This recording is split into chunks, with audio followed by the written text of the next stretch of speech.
¿Qué tal? Muy buenas noches. Yo soy Genaro Lozano y esto es Foro Global. Gracias por cerrar su semana conmigo y con los temas del mundo.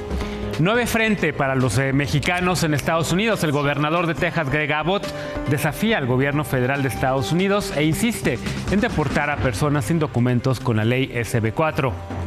Joe Biden va ganando una batalla contra Donald Trump y es la del dinero. El demócrata recauda cifras históricas para su reelección. Vladimir Putin gobernará Rusia por lo menos hasta 2030, esto tras ganar cómodamente la reelección, y la Unión Europea aumenta la presión a Moscú.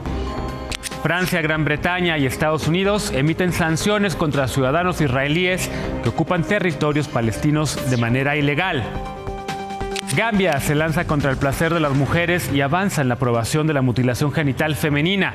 Esto en pleno siglo XXI. Tendremos los detalles. Aquí en el estudio me acompaña Alejandra Haas, directora ejecutiva de Oxfam. Vamos a hablar sobre impuestos y los superricos. Quédate conmigo la próxima media hora. Esto es Foro Global.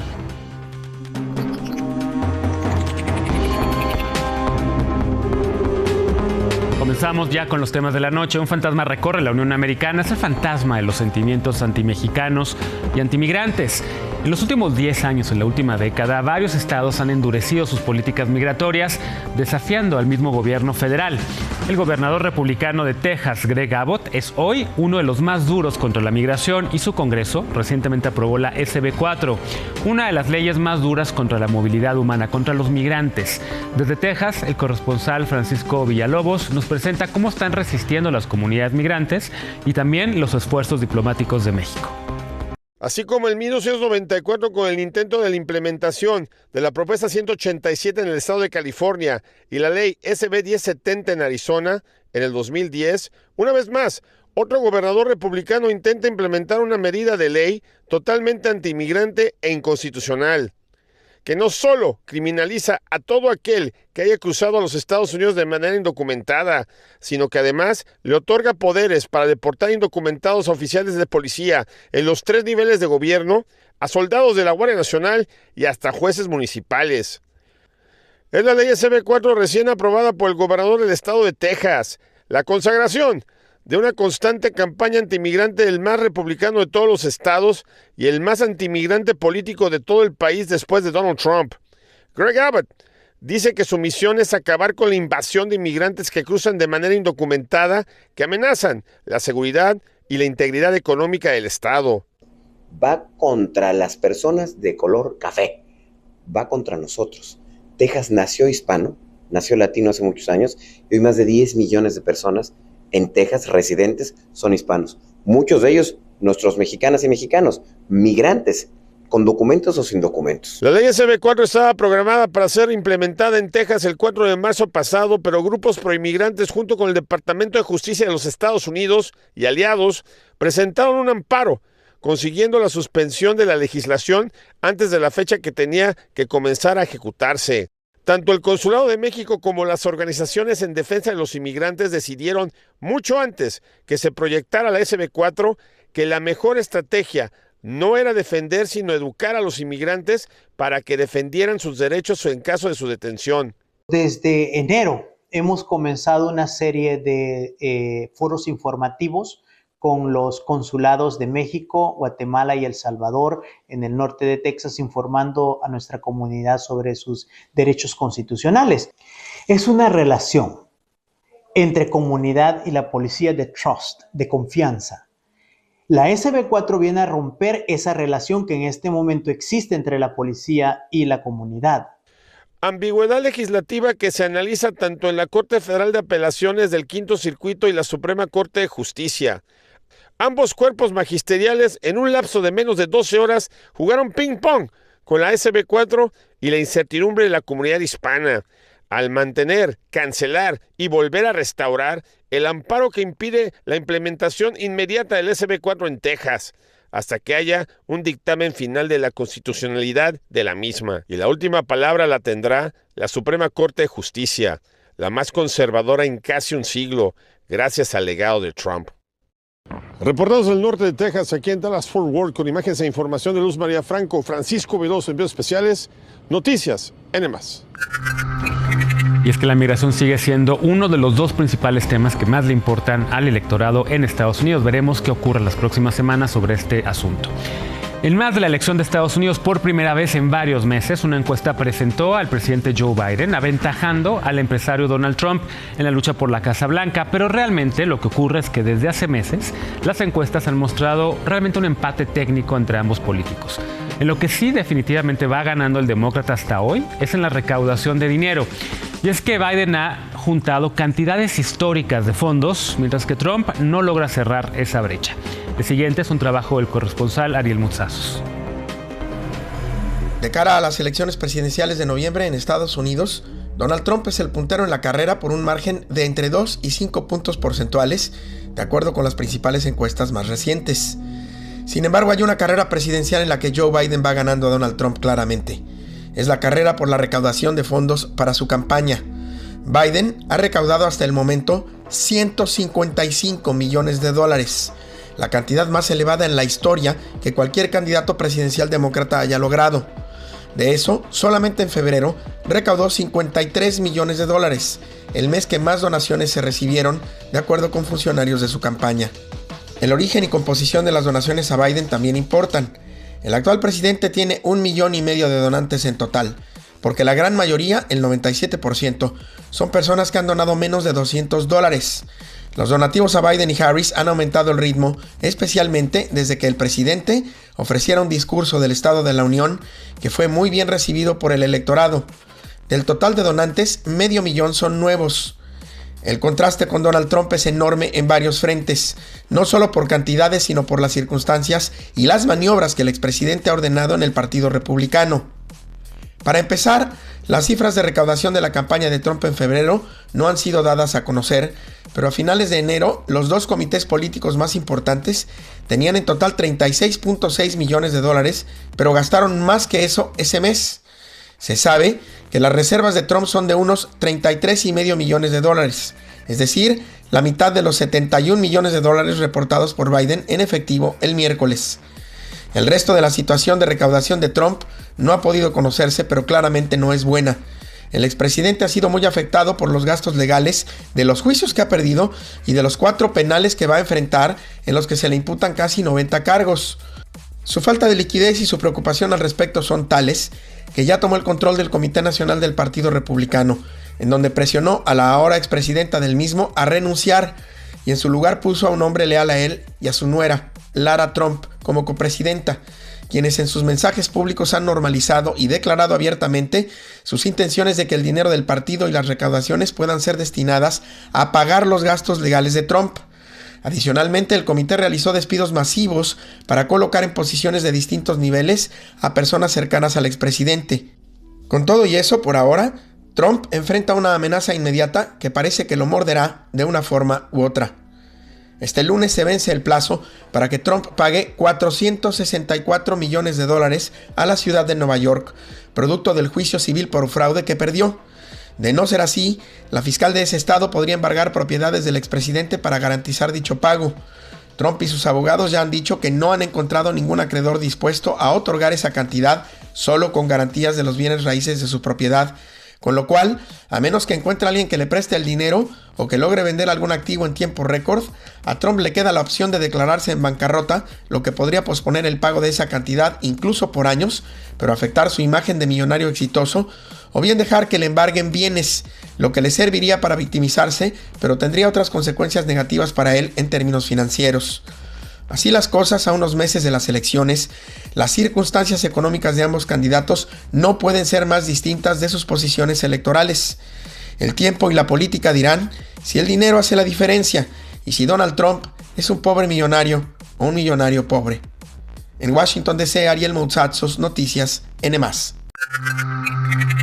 La crisis del dinero para los republicanos es tal que recientemente Donald Trump puso a una familiar, a la esposa de uno de sus hijos, al frente del Comité Nacional Republicano. Están buscando recaudar más dinero y tomar el control ya de ese partido. Vámonos a otros temas. Sin sorpresa alguna, Vladimir Putin ganó la reelección como presidente de Rusia y lo hizo con 87% de la votación. El mandatario ahora gobernará su país por lo menos hasta 2030. Y esto pues desata la preocupación global por las intenciones de Putin de endurecer su ofensiva en Ucrania y desafiar el derecho internacional. Desde Londres, el corresponsal Vitas Rudavicius analiza cómo recibe la Unión Europea la reelección de Putin. El protocolo diplomático habitual establece que los líderes europeos envíen sus mensajes de felicitación al vencedor de las elecciones de otro estado importante del viejo continente.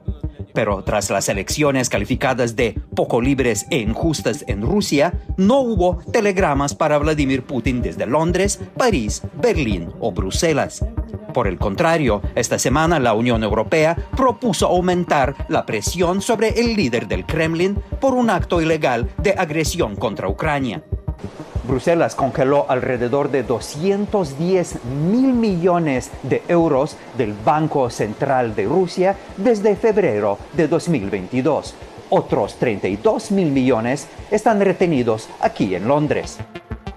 Ahora los europeos planean una medida sin precedentes: confiscar los intereses que generan estos activos rusos congelados y entregárselos a Ucrania.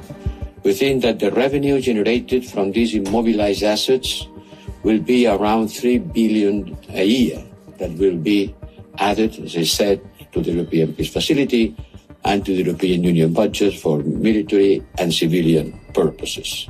I hope that we can reach an agreement soon and change banknotes into weapons, because your soldiers don't fight with banknotes. They need physical arms. They need physical instruments in order to defend your people. Ucrania presentó el miércoles su ambicioso plan de reformas para acercarse al club europeo. And this indeed is a pivotal moment in our cooperation. Your success in delivering the plan today is all the more impressive, since it is only 19 days that the Ukraine facility entered into force. The plan maps out how Ukraine can get back to rapid growth and start to recover the losses that the war has caused. Al mismo tiempo, la Unión Europea y el Reino Unido están demostrando claramente que su enemigo es Vladimir Putin, no 143 millones de ciudadanos rusos comunes y corrientes. Marina Litvinenko es viuda del disidente ruso Alexander Litvinenko, quien fue envenenado en Londres con una sustancia radioactiva, plutonio 2010. Este asesinato en 2006 fue ejecutado por orden del Kremlin. Casi 18 años después de la muerte de su marido, Marina todavía tiene la esperanza de que la sociedad civil rusa gane contra la dictadura. I believe it's never late. Because Sasha, my husband, being a security service officer and who tried to make Russia as a different country, but when he recognized it's going the wrong way, he started to raise alarm. We need to do something, but he was arrested. But he never gave up. When he made this last statement, when he blamed Putin and said, you might silence one person, but all around the world it would be protest against you, and he was right. Más de 6 millones de rusos viven en la Unión Europea y Gran Bretaña, y los resultados de las últimas elecciones presidenciales demostraron que entre estos ciudadanos de Rusia, la gran mayoría, más del 75%, no apoya a Vladimir Putin. Desde Londres, Vitas Rudavichus, Aritio Gómez, camarógrafo, Noticias NM+. En otros asuntos, en Cisjordania y en el este de Jerusalén, otro de los territorios palestinos, hay por lo menos 700,000 colonos israelíes que literal se están robando la tierra, construyendo asentamientos ilegales, así lo ha dicho la ONU. Los gobiernos de Francia, de Gran Bretaña y de Estados Unidos finalmente preparan sanciones contra esta ocupación. La información es del corresponsal Horacio Rocha. Se calcula que hasta 700,000 israelíes viven en muchos asentamientos en Cisjordania y en el este de Jerusalén, donde los palestinos esperan algún día fundar su estado. Esto a pesar de que, según resoluciones de Naciones Unidas, son ilegales y en violación de la ley internacional. Sus habitantes creen firmemente en su derecho ancestral. This is the oldest place in the world that's Jewish and that has been Jewish for 4,800 years. We the Jews, we're a tribe, we're a family. We're the only ones that can tell you where we are descended from. Pero desde los ataques terroristas de Hamas el 7 de octubre, que dieron lugar a la guerra en la Franja de Gaza que continúa, la situación en los asentamientos se ha deteriorado marcadamente, y con el apoyo casi total del gobierno de Benjamin Netanyahu y las Fuerzas Armadas. En el año anterior a la guerra en Gaza se construyeron más de 24,000 casas en asentamientos y se construirán miles más, según Naciones Unidas. Just this week, there were reports that Israel plans to build a further 3,476 settler homes in the illegal settlements of Ma'ale Adumim, Efrat, and Kedat, in further violation of international law. Eso no es todo. La violencia es algo de todos los días. La ONU ha registrado más de 400 palestinos muertos en Cisjordania desde octubre 7. Más de 600 ataques directos de colonos a palestinos y como consecuencia, más de 1,200 han sido desplazados. En los últimos días, Estados Unidos, Gran Bretaña y Francia anunciaron sanciones contra un puñado de colonos por ataques contra palestinos. 4 Estados Unidos, 4 más Reino Unido y 28 Francia. Sanciones que consisten en congelar activos y prohibirles la entrada a sus respectivos países. Con el impulso actual que tienen los asentamientos, no se pensaba que estas contadas sanciones pudieran tener un efecto real. Por ejemplo, el papá de uno de los colonos sancionados por el Reino Unido dijo en tono de burla que no importaba que su hijo no tenía planes de visitar próximamente el Palacio de Buckingham. Sin embargo, los ministros de Exteriores de la Unión Europea por fin llegaron a un acuerdo para sancionar tanto a miembros del grupo islamista Hamas como a colonos extremistas. Así que ya no serían países aislados como hasta ahora.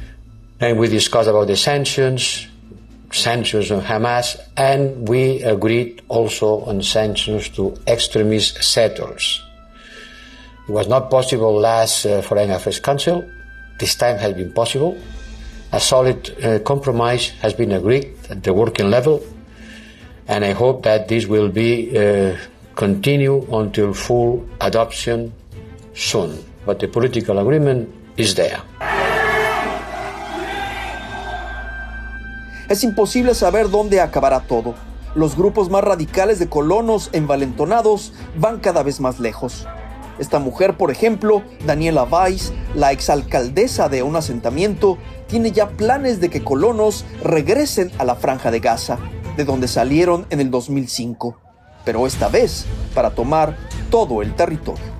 En Londres, Horacio Rochestaines, Aritio Gómez, camarógrafo, Noticias N+. En otros temas, en el mundo, aunque no lo crean, hay por lo menos una treintena de países que practican la mutilación genital femenina, es decir, la ablación del clítoris, con lo que se le niega a las mujeres el derecho a la libertad y al placer sexual. Naciones Unidas, la ONU, busca que esta práctica se proscriba en todo el mundo para el año 2030. Pero apenas esta semana el Congreso de Gambia, en el continente africano, en la costa del Atlántico, aprobó una medida para legalizar esta terrible práctica. Mi compañero Valentín Cataldo preparó el siguiente material.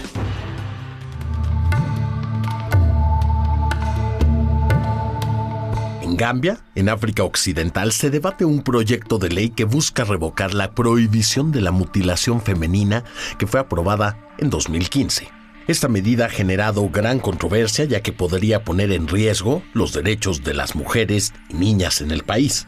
En una votación reciente, 42 de los 47 legisladores, incluyendo 5 mujeres, votaron a favor de iniciar los pasos para revocar la prohibición. Según un informe de UNICEF, más del 70% de jóvenes de entre 15 y 19 años en Gambia han sido sometidas a este procedimiento.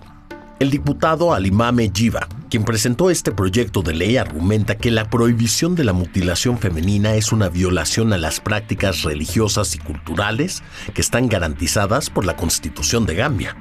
Sin embargo, activistas y defensores de los derechos de las mujeres advierten que de aprobarse esta ley podría sentarse un precedente peligroso y abrir la puerta para revocar otras leyes que protegen a las mujeres, como la que aborda la prohibición de los matrimonios infantiles y la que hace referencia a la violencia doméstica. This is not only about female genital mutilation, but this is about women and the control of women's bodies. Si este proyecto de ley se aprueba, Gambia se convertiría en el primer país del mundo en eliminar la prohibición de la mutilación femenina, lo cual sería un retroceso significativo en la lucha por los derechos de las mujeres. A nivel global, se estima que alrededor de 200 millones de mujeres y niñas han sufrido mutilación genital. Valentín Cataldo, Noticias NM+. Increíble, por decir lo menos inaceptable, lo que está ocurriendo ya en Gambia. Vamos a darle seguimiento a este tema. Mientras tanto, nos vamos a una pausa y al regresar converso aquí en el estudio con Alejandra Haas. Ella es directora de Oxfam México. Vamos a platicar sobre el acceso a derechos económicos y sociales de las mujeres y sobre las finanzas públicas de los estados. Está cambiando algo a nivel global en este sentido. No te vayas, ya volvemos. Esto es Foro Global.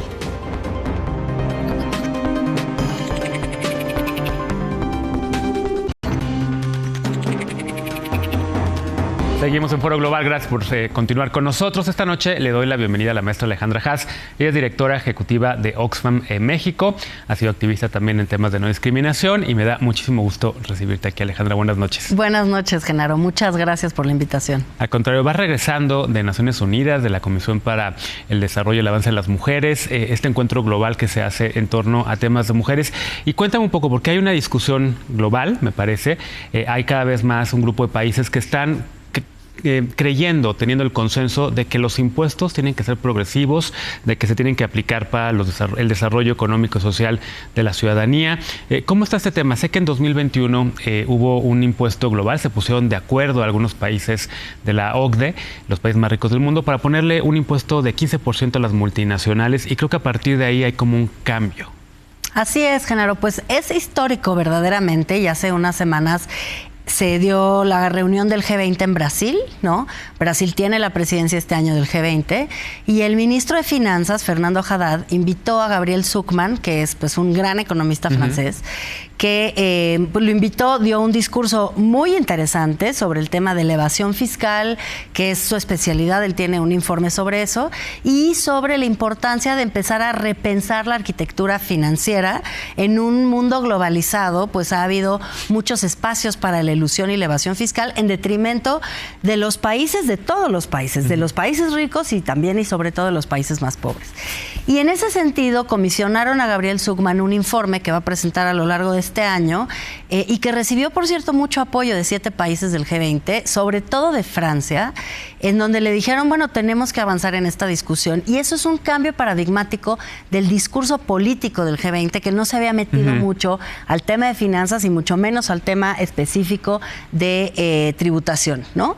Como dices, la discusión empezó hace ya varios años en la OCDE, donde se ha discutido esto del 15% a las empresas globales. Ese impuesto tiene sus ventajas. Justamente lo que busca es que las empresas multinacionales que están asentadas en paraísos fiscales, lugares donde pagan muy poquitos impuestos, pues no puedan salirse por esa tangente fiscal, y todo lo que no les cobra el paraíso fiscal, que se los cobre el lugar de origen de la empresa, ¿no? Es un buen esfuerzo, también ha sido muy importante ese proceso, pero insuficiente. Esa discusión dio lugar a que hubiera una votación en la Asamblea General de Naciones Unidas en octubre del año pasado, donde los países que no son de la OCDE, donde los países, digamos, la generalidad de los países, menos los del G7, se pusieron de acuerdo y dijeron, oigan, la discusión en la OCDE no es suficiente. Necesitamos un tratado global de tributación para que esta discusión sea realmente democrática, planetaria, y que nos pueda beneficiar a todos, porque los países, digamos, de renta media o más pobres no se sentían muy representados en el proceso de la OCDE, ¿no? A ver, una pregunta ahí, porque este acuerdo global de impuestos, hay uno, digamos, lo que mencionas de Zucman, él tiene un observatorio en la Unión Europea, revisa en efecto cómo se están haciendo este tipo de políticas fiscales que sean progresivas. Un poco la idea es eso, trasladarlo al plano global y que todos los países cumplan con un mínimo necesario de impuesto a los súper ricos. ¿Para qué se utilizaría eso? Bueno, la idea justamente es que en la discusión fiscal siempre hay que hablar del gasto también, ¿no? No nada más de la recaudación. Tenemos todavía un número enorme de gente que vive en pobreza y en pobreza extrema, muchísimos desafíos a partir de la pandemia, pérdida de trabajos formales, pérdida de acceso a la seguridad social, y otra vez países y regiones enteras del mundo que están en una situación en donde cuesta mucho trabajo salir de la situación de pobreza. Esta recaudación podría también financiar programas de alivio de la pobreza y reducción de desigualdades. Entonces yo creo que eso es, insisto, un cambio de paradigma en términos de la discusión que se puede dar, y lo asocio, Genaro, con tu mención al principio sobre la Comisión del Adelanto de las Mujeres, que se discutió este año justo políticas para el desarrollo social y económico de las mujeres y su financiamiento. Y yo creo que uno de los grandes temas es cómo financiar estos sistemas de cuidados que, desde los debates en la Ciudad de México hasta Naciones Unidas, pues todo el mundo hay un cierto consenso de que se necesitan sistemas de cuidados, pero ¿de dónde vamos a sacar el dinero para pagarlos? Es que fue un tema que en efecto quedó pendiente de decir cómo se financiaría esto por parte de todos los candidatos en el debate chilango. Pero es un tema global, entonces. Este tema también, por cierto, Zucman dice que se necesitan por lo menos $500 mil millones para combatir el cambio climático y que se podría sacar de este fondo. La idea es entonces taxar un mínimo necesario a los superricos. Hoy les entiendo que es entre el 0 y el 0.5% de lo que están pagando. La idea es incrementarlo al 1% de su riqueza. Así es. ¿Y eso se puede conseguir? Mira, es una cuestión política. O sea, yo creo que una de las cosas que ha visibilizado primero Piketty y luego Zucman, y estas discusiones además con gobiernos como el brasileño, el colombiano, el chileno y el francés y algunos otros en Europa, es que realmente lo que tenemos es que salir de la lógica o de la narrativa de que es imposible. Sí se hace. Hay países que ya tienen impuestos a la riqueza. Por ejemplo, España tiene un impuesto a la riqueza. Noruega tiene impuestos a la riqueza. Argentina puso un impuesto temporal durante el COVID. Son impuestos que son factibles, que no son tremendamente caros. Se habla de quitarle un pelito de una enorme fortuna, ¿no? Incluso hay grupos de personas ultra ricas, los millonarios patrióticos, entre otros, que están diciendo somos favorables a discutir la tributación como un mecanismo para mejorar las condiciones de vida en la tierra. Oye, por último, por cierto, en este número nuevo de la revista de la UNAM, la revista de la Universidad de México, hay un número dedicado a desigualdad. Escriben, entre otros, Alejandra Haas y el mismo Zucman sobre estos temas. Un saludo a Sandra Barba, su editora, por cierto. ¿Qué más, Alejandra? En México, ¿cómo está? Francia y Brasil lideran entonces esta discusión, digamos, por lo menos desde el G20. México... Mira, México no votó. México está participando en las discusiones de Naciones Unidas. Yo creo que es una cosa muy buena que México esté ahí presente en esas discusiones. Vamos a ver la negociación. Todavía, pues muy metido también con la discusión de la OCDE, porque estamos ahí, ¿no?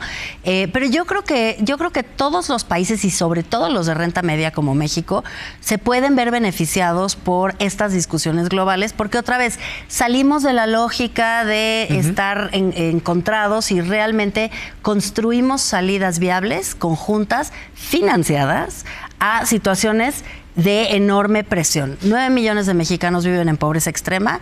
Debe ser una prioridad de cualquier gobierno local y nacional combatir esa situación y lograr participar de estas discusiones globales. Querida Alejandra Haas, directora ejecutiva de Oxfam, gracias por la visita a Foro Global. Vente pronto para seguir hablando de más temas. Muchísimas gracias. Gracias a ti y gracias sobre todo a ustedes por habernos acompañado esta noche en el Foro Global. Nos vemos en 2 domingos. El próximo domingo estamos de descanso. Soy Genaro Lozano. Que tengan un gran inicio de semana y muy buenas vacaciones si es que las toman.